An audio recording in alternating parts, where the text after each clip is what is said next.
आप सबका उत्साह देखकर मैं कह सकता हूं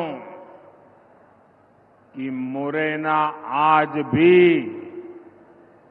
न अपने संकल्प से डिगा है और न ही कभी डिगेगा।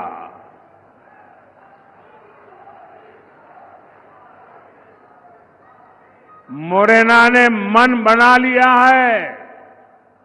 फिर एक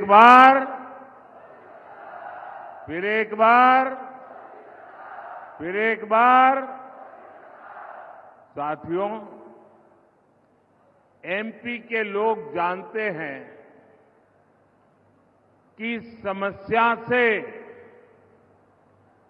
एक बार पीछा छूट जाए तो फिर उस समस्या से दूर ही रहना चाहिए। कांग्रेस पार्टी ऐसी ही विकास विरोधी एक बहुत बड़ी समस्या है। चंबल के लोग कांग्रेस का वो दौर कैसे भूल सकते हैं। कांग्रेस ने चंबल की पहचान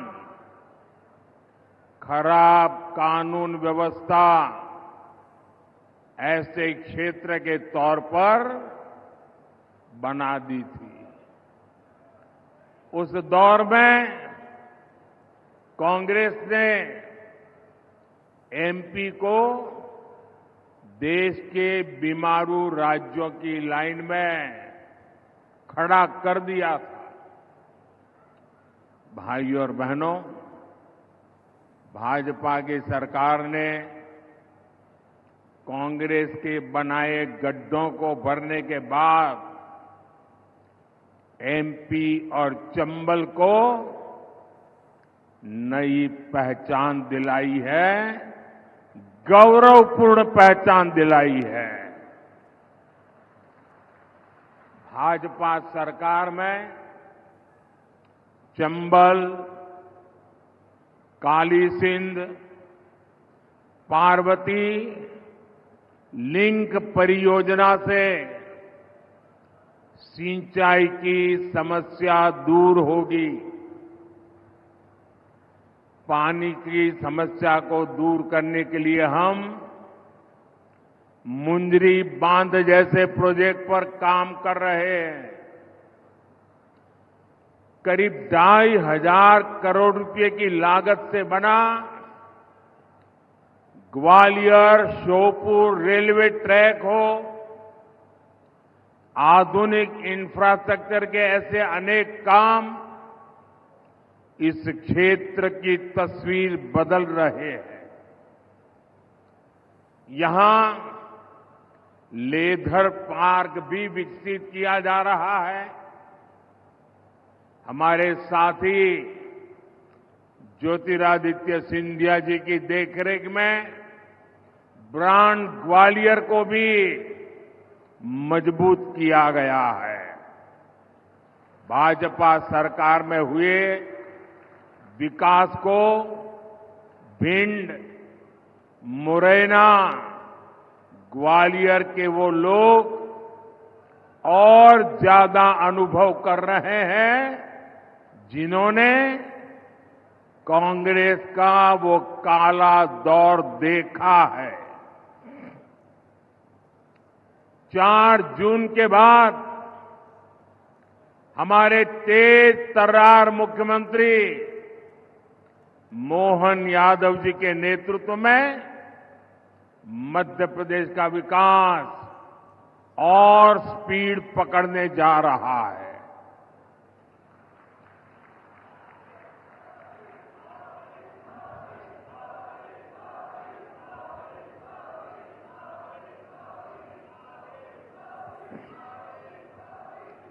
साथियों, भाजपा के लिए देश से बड़ा और कुछ भी नहीं है। और कांग्रेस के लिए अपना परिवार ही सब कुछ है। कांग्रेस की पॉलिसी है जो देश के लिए सबसे ज्यादा योगदान करे, सबसे ज्यादा मेहनत करे, सबसे ज्यादा समर्पण करे, उसे सबसे पीछे रखो। इसलिए कांग्रेस ने इतने वर्षों तक सेना के जवानों की वन रैंक वन पेंशन जैसी मांग पूरी नहीं होने दी। हमने सरकार बनते ही वन रैंक वन पेंशन को लागू किया। हमने सीमा पर खड़े जवानों की सुविधा की भी चिंता की। कांग्रेस सरकार ने जवानों के जो हाथ बांध रखे थे, हमने उन्हें भी खुली छूट दे दी। हमने कहा अगर एक गोली आती है 10 गोली चलनी चाहिए।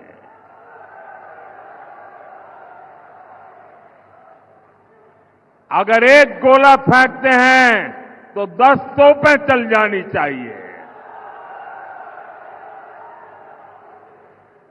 भाइयों और बहनों, आज हम देश में लाखों स्वयं सहायता समूहों के जरिए महिलाओं की मदद कर रहे हैं। मोदी ने गांव-गांव में शौचालय बनाकर माताओं बहनों के सम्मान की रक्षा की है। अब अगले 5 वर्षों के लिए मोदी ने 3 करोड़ महिलाओं को लखपति दीदी बनाने की गारंटी दी है।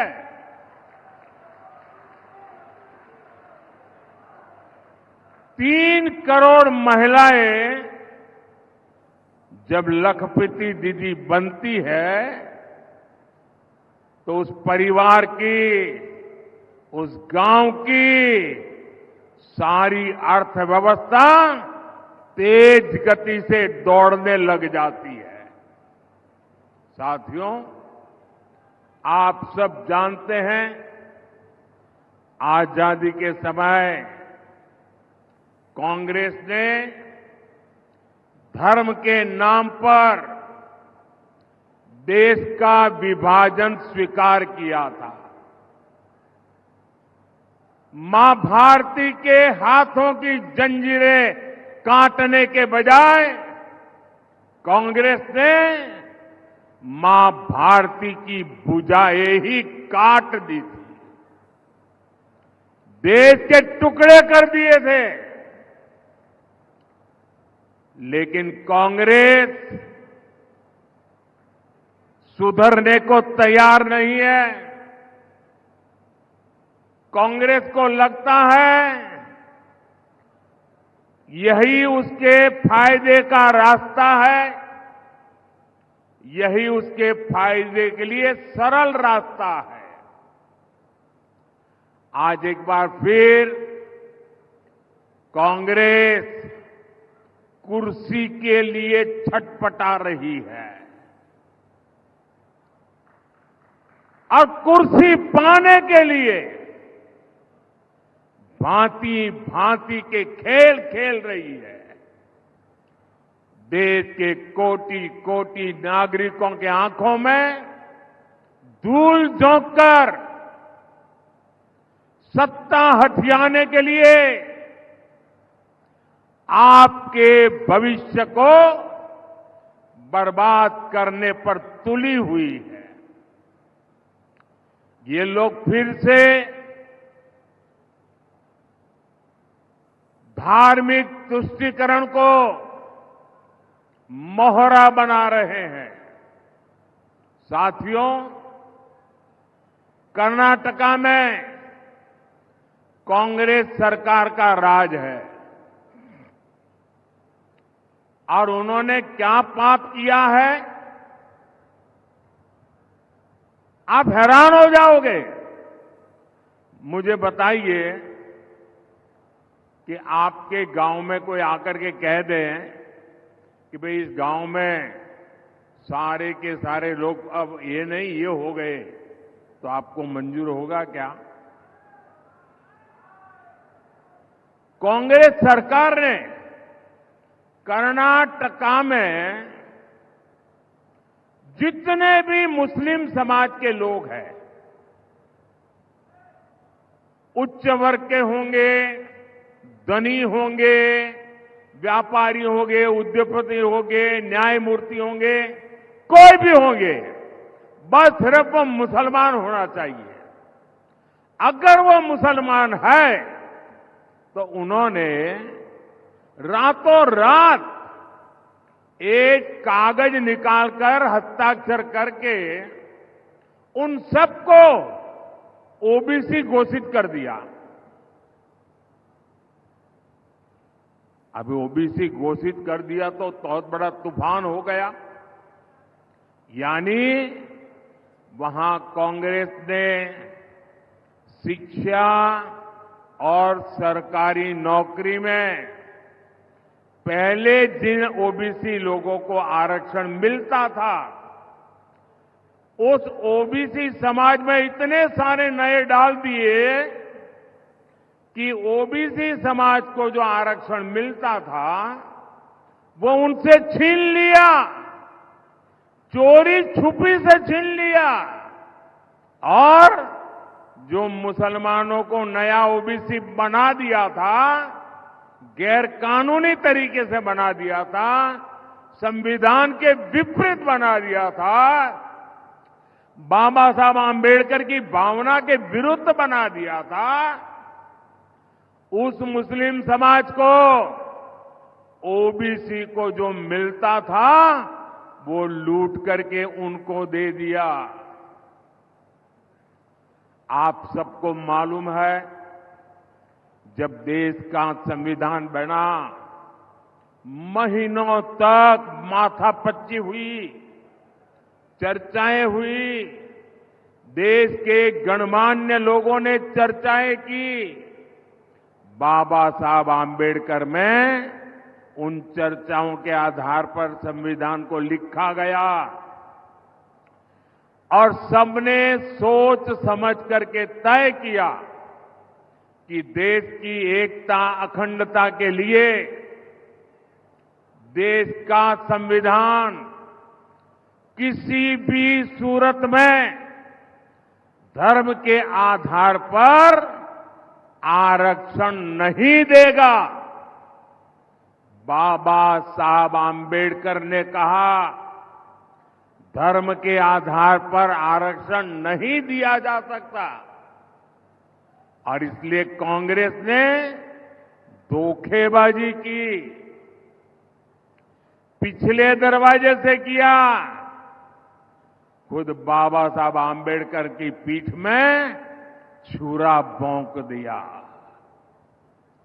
लेकिन वोट बैंक और तुष्टीकरण में डूबी कांग्रेस कर्नाटका का यही मॉडल पूरे देश में लागू करना चाहती है।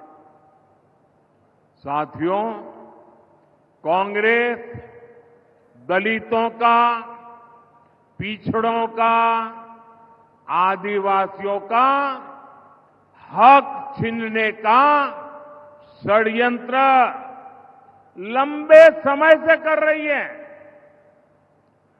19 दिसंबर 2011 को जब उनकी सरकार थी, तब की कांग्रेस की केंद्र सरकार धर्म के नाम पर आरक्षण देने का एक मुसद्दा, एक नोट कैबिनेट में लेकर आई थी। इस कैबिनेट नोट में एक कहा गया था कि ओबीसी समाज को जो 27% आरक्षण मिलता है, मंडल कमीशन के अनुसार जो आरक्षण मिलता है, उस आरक्षण का एक हिस्सा काट करके 27% में से एक टुकड़ा काट करके मजहब के नाम पर दिया जाएगा। सिर्फ 2 दिन बाद 22 दिसंबर 2011 को इसका आदेश भी निकल दिया गया। बाद में आंध्र प्रदेश के हाई कोर्ट ने कांग्रेस सरकार के इस आदेश को रद्द कर दिया। ये सुप्रीम कोर्ट में गए, लेकिन राहत नहीं मिली। तब 2014 में कांग्रेस ने घोषणा पत्र में लिखा कि धर्म के आधार पर आरक्षण देने के लिए कानून बनाना पड़े तो कानून भी बनाएंगे।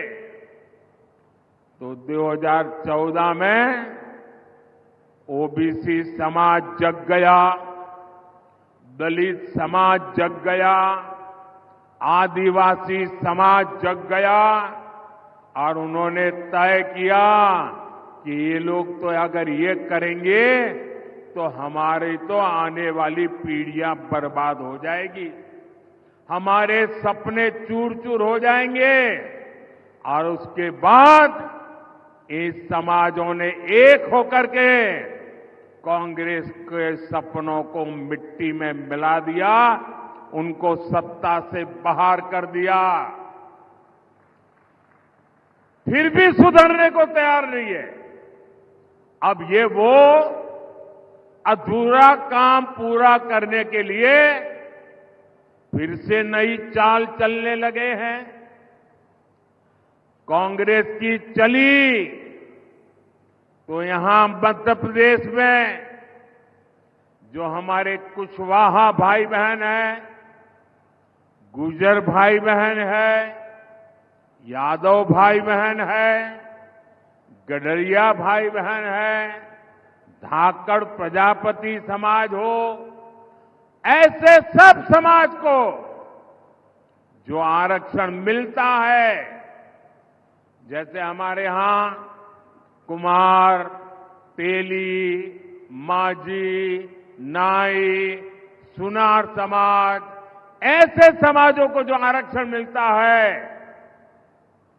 कांग्रेस इन सभी ओबीसी जातियों से उनका हिस्सा छीनकर अपने चहेते वोट बैंक को मजबूत करने के लिए उनके चरणों में देने का मन बना करके बैठी है।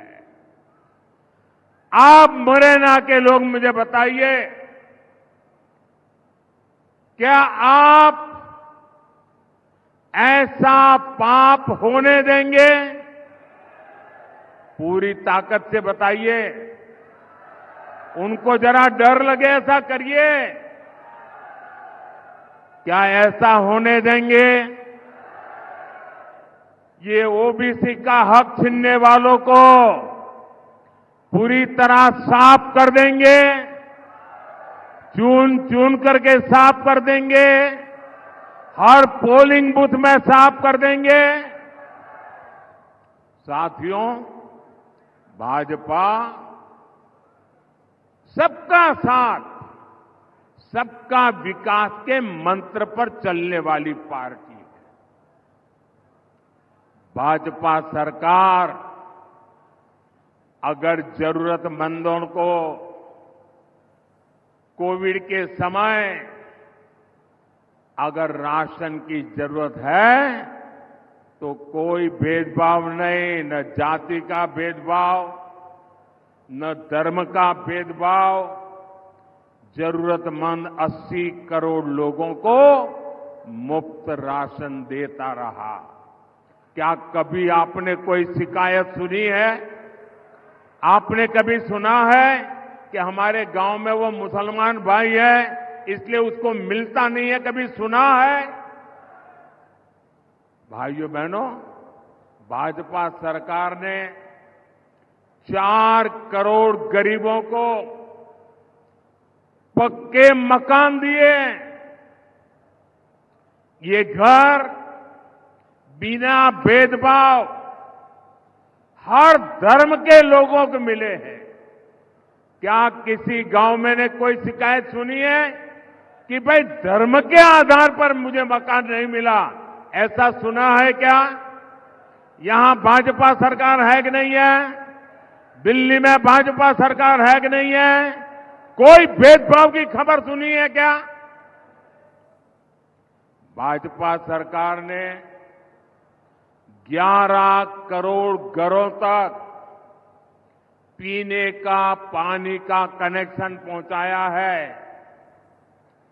कोई जातिवाद नहीं होने दिया, कोई धर्म के नाम पर भेदभाव नहीं होने दिया, क्योंकि सबका साथ सबका विकास ये हमारा मंत्र है। हर धर्म, हर समाज को ये लाभ समान रूप से मिलना चाहिए। समान रूप से मिलना चाहिए कि नहीं मिलना चाहिए? अगर सबको समान रूप से मिलता है तो आपकी कोई शिकायत होती है क्या? लेकिन अगर कांग्रेस आती है तो ये सारी सुविधाएं दलितों, पिछड़ों, आदिवासियों और सामान्य वर्ग के गरीबों को नहीं मिलती। कांग्रेस की चले तो गरीब कल्याण की योजनाओं का लाभ भी धर्म के आधार पर देती, क्योंकि कांग्रेस तो डंके की चोट पर यही कहती है कि देश के संसाधनों पर पहला हक मुसलमानों का है। मोदी कहता है देश के संसाधनों पर पहला हक इस देश के गरीबों का है, इस देश के पिछड़ों का है, इस देश के आदिवासियों का है। साथियों, कांग्रेस एक के बाद एक ऐसी घोषणाएं कर रही है जो देश को भी कमजोर करेगी और आपके परिवार को भी कमजोर करोगी।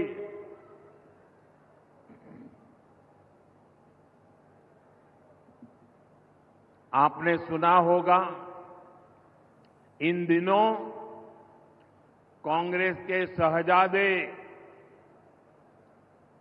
अब आजकल वो जरा इतने चिंतित है कि आए दिन उनको मोदी का अपमान करने में मजा आता है। मोदी के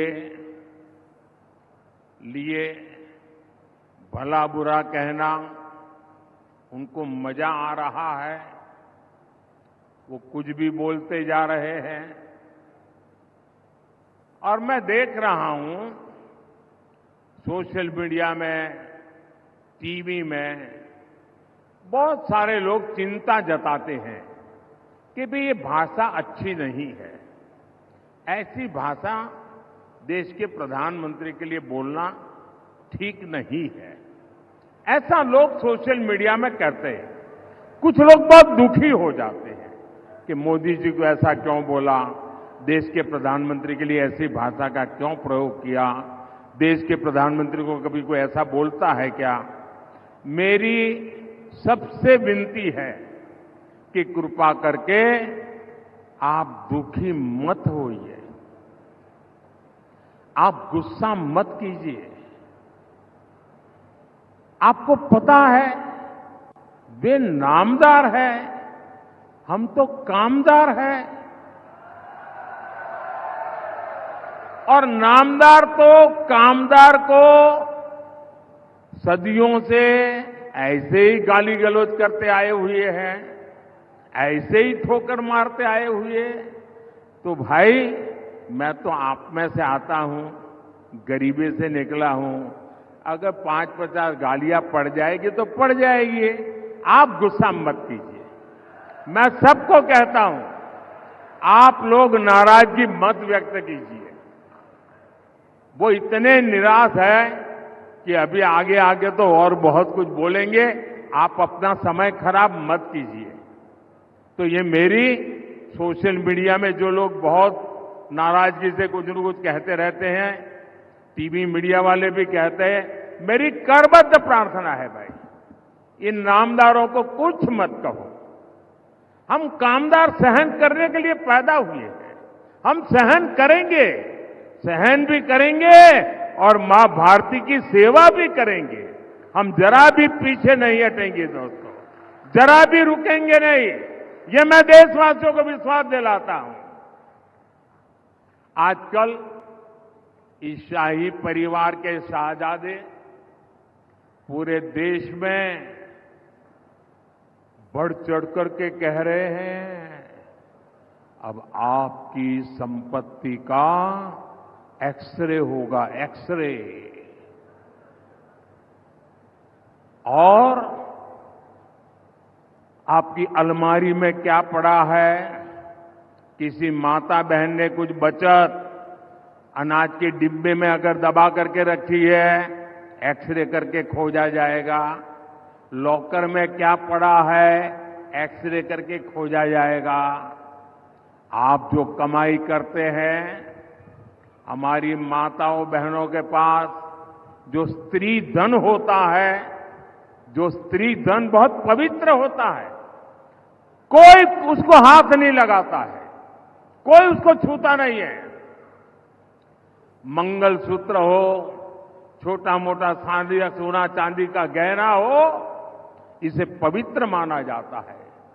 कांग्रेस उसे जब्त करके अपनी वोट बैंक मजबूत करने के लिए उसे बांटने की सार्वजनिक घोषणा कर रही है, मैनिफेस्टो में बता रही है। और मैंने तो पहले दिन कहा था कि इनका मैनिफेस्टो पूरी तरह मुस्लिम लीग की सोच का ही प्रतिबिंब है। और साथियों, ये एक्सरे करके आपको लूटने की योजना बना रहे हैं। क्या आप उनको आपकी संपत्ति छीनने का अधिकार देंगे क्या? इनको चुनाव में जीतने देंगे क्या? इतना ही नहीं, ये इससे भी संतुष्ट नहीं है।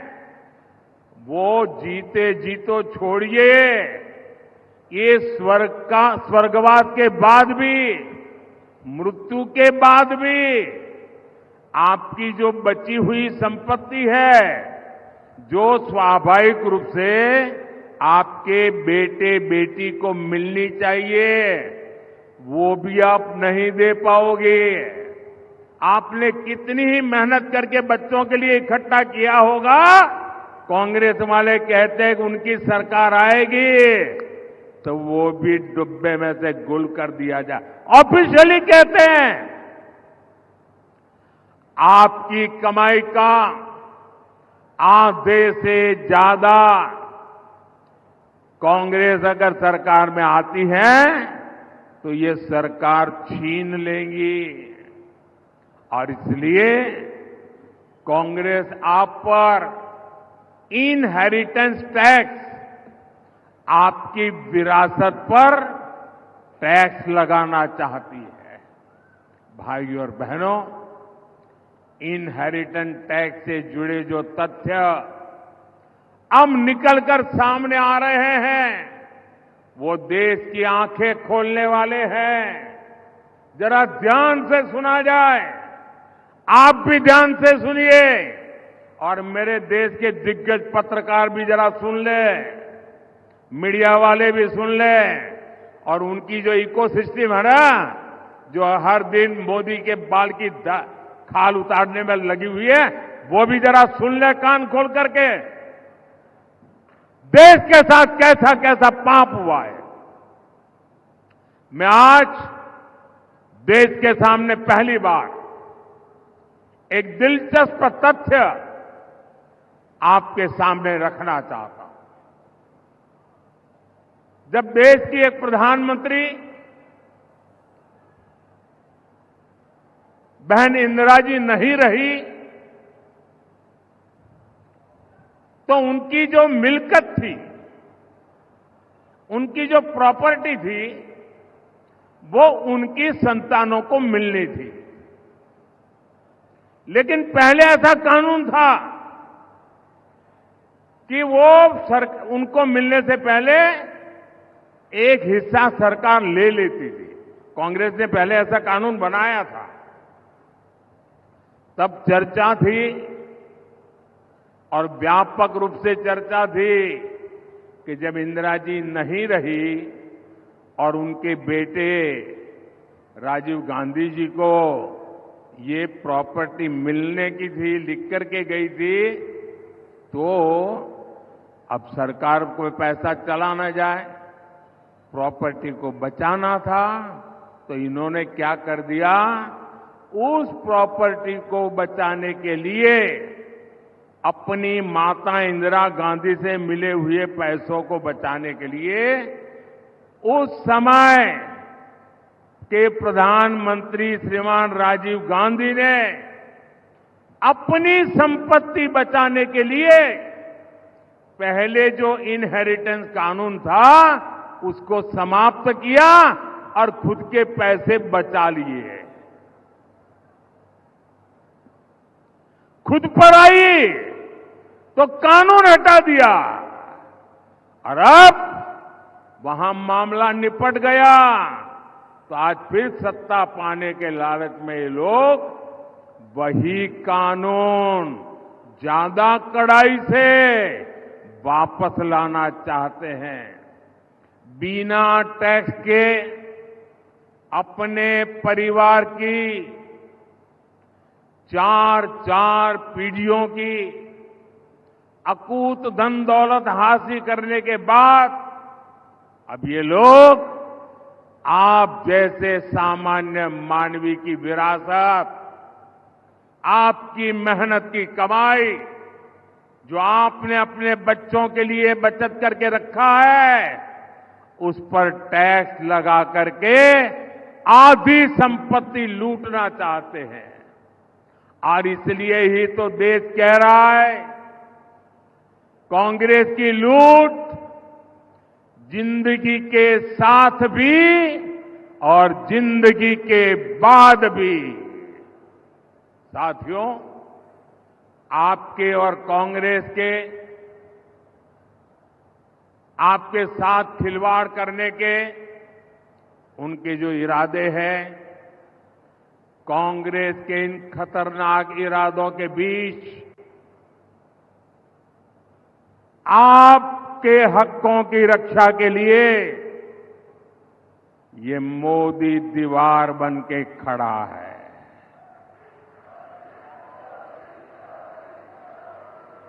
ये गाली गलौज इसलिए हो रहा है क्योंकि मोदी 56 इंच का सीना तान करके खड़ा हो गया है।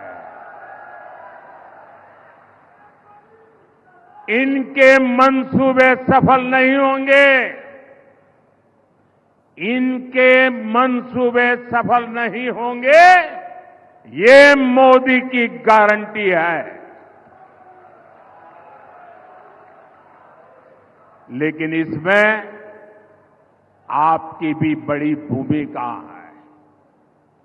मुरैना से संगठन में मेरे साथ जिन्होंने वर्षों तक काम किया, जब मैं संगठन महासचिव हुआ करता था तब हमारे शिव मंगल जी यहां महासचिव हुआ करते थे।